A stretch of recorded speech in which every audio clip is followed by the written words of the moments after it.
खानी, ऋषिमुनि और गर्भवती महिला का ज्ञान। बहुत समय पहले की बात है। एक छोटे से गांव में एक ब्राह्मण परिवार रहता था। उस परिवार की एक बहन साध्वी शांति अपने पति के साथ बहुत प्रेम से रहती थी।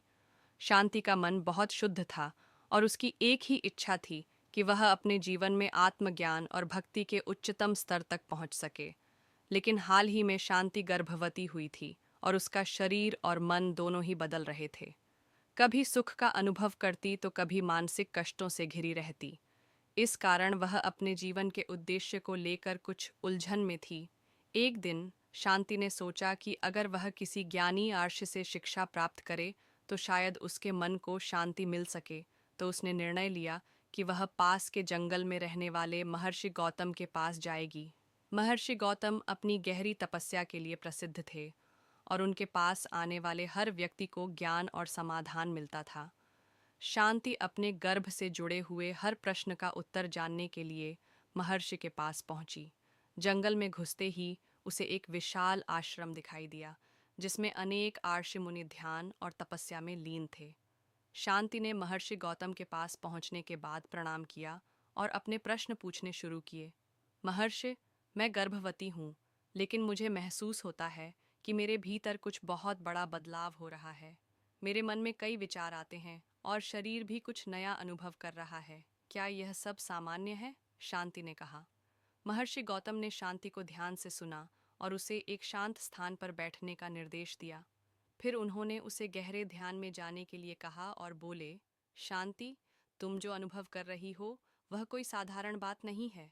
यह प्रकृति का एक बड़ा रहस्य है। तुम सिर्फ एक गर्भवती महिला नहीं हो, बल्कि तुम एक अनमोल जीवन के निर्माण की प्रक्रिया का हिस्सा हो। तुम्हारे शरीर में दो जीवन एक साथ चल रहे हैं और यह परिवर्तन तुम्हारी आत्मा के विकास के लिए आवश्यक है। महर्षि ने शांति को बताया, गर्भावस्था के दौरान तुम्हारे मन और शरीर में बदलाव होते हैं क्योंकि तुम एक उच्चतर स्तर की जीवन प्रक्रिया का हिस्सा बन रही हो। यह समय है जब तुम्हारी आत्मा और तुम्हारा शरीर मिलकर नए जीवन को जन्म देने के लिए तैयार होते हैं। तुम अपने बच्चे के साथ मिलकर एक अनंत यात्रा पर हो और यह तुम्हारे लिए एक महान अवसर है। महर्षि गौतम ने आगे कहा, तुम्हारा मन कभी अशांत हो सकता है, कभी डर भी सकता है, लेकिन यह भी इस जीवन के अनुभव का हिस्सा है। तुम जैसे जैसे इस अवस्था को स्वीकार करोगी, तुम्हारे भीतर ज्ञान और शक्ति का संचार होगा। तुम जिस बच्चे को जन्म दोगी वह केवल तुम्हारा नहीं, बल्कि ब्रह्मा का भी अंश है। शांति ने पूछा, महर्षि, क्या इस दौरान मुझे कोई विशेष ध्यान या साधना करनी चाहिए? महर्षि गौतम मुस्कुराए और बोले, तुम्हें अपने शरीर और मन को शांति देनी चाहिए। तुम जितना अधिक आंतरिक शांति और संतुलन बनाए रखोगी, उतना ही तुम्हारे बच्चे का जीवन भी शांत और संतुलित होगा। अपने आहार, अपने विचार और अपनी भावनाओं पर ध्यान रखना होगा। तुम्हारी हर भावना का असर तुम्हारे बच्चे पर पड़ेगा, क्योंकि वह तुम्हारे भीतर है। इसलिए अच्छे विचारों को मन में रखना और जीवन को एक दिव्य प्रक्रिया के रूप में देखना बहुत महत्वपूर्ण है। महर्षि गौतम ने शांति को एक विशेष मंत्र भी दिया, जिसे उसे हर दिन जाप करना था। यह मंत्र उसे मानसिक शांति प्रदान करता और बच्चे के लिए शुभ और सकारात्मक ऊर्जा का संचार करता। शांति ने पूछा, महर्षि, क्या यह सब केवल शारीरिक बदलावों के बारे में है या फिर आत्मिक स्तर पर भी कुछ विशेष है? महर्षि ने उत्तर दिया, शारीरिक परिवर्तन केवल बाहरी संकेत हैं। असली परिवर्तन तुम्हारे भीतर हो रहा है। तुम जिस स्तर पर हो उस पर ध्यान केंद्रित करना जरूरी है।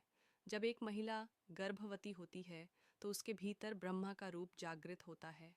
वह केवल जीवन को जन्म नहीं देती, बल्कि सृष्टि की शक्ति को व्यक्त करती है। तुम्हारे भीतर जीवन के हर स्तर का ज्ञान है और तुम जितना अधिक इसका एहसास करोगी, उतना अधिक तुम अपनी आत्मा के वास्तविक स्वरूप को पहचान सकोगी।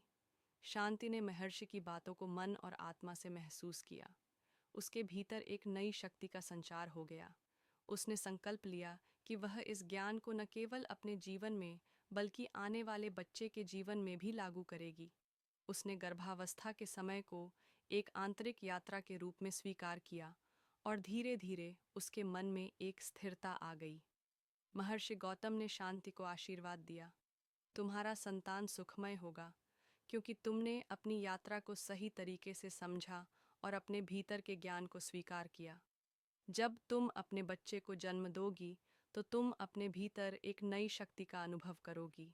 यही ज्ञान और यही शांति तुम्हारे जीवन के हर क्षेत्र में उज्ज्वलता लाएगी।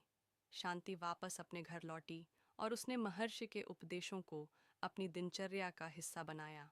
उसने अपने मन और शरीर की देखभाल की, सकारात्मक विचारों को अपनाया और न केवल अपने बच्चे के लिए बल्कि अपने पूरे परिवार के लिए एक नई ऊर्जा का संचार किया। जैसे जैसे समय बीता, शांति का जीवन शांति और ज्ञान से भर गया और उसने एक स्वस्थ और बुद्धिमान बच्चे को जन्म दिया, जो भविष्य में बड़े आर्षि मुनियों की तरह ज्ञान का प्रचारक बनेगा। इस तरह महर्षि गौतम के ज्ञान ने शांति को न केवल उसके गर्भावस्था के समय में संतुलन दिया, बल्कि उसके पूरे जीवन को एक नई दिशा प्रदान की।